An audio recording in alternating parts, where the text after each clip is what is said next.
Cuba could very well be renamed the island of goodbyes.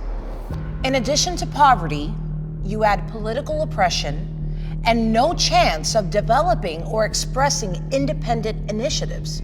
As a result, many seek to leave the country as their only viable and immediate solution. In fact, close to 2 million Cubans have taken the path of exile despite the restrictions imposed on leaving the island. Families separated and mass exodus are all part of Cuba's recent history.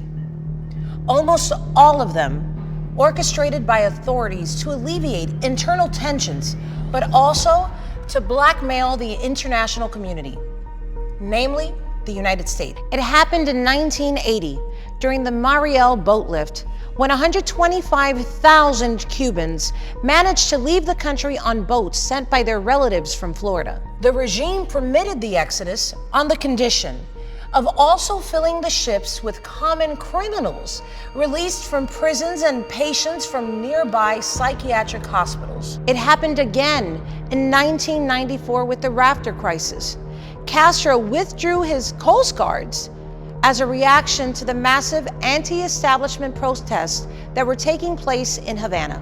As a result, between August and September of that year, more than 32,000 Cubans were intercepted in the Florida Straits. The exact death figures were never published, but the Cuban-American organizations that worked to rescue rafters in those years calculate that out of every 4 vessels that left the island, only 1 arrived safely. Thousands disappeared into the sea forever. Yet despite the deaths, the dangers, and the uncertainty, Cubans continue their attempts to escape the island.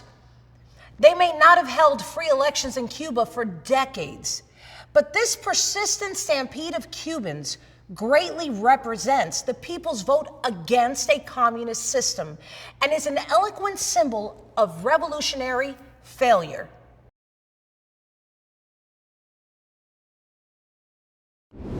Cuba Decide is an international and citizen-driven initiative to change the system in Cuba towards democracy and the rule of law.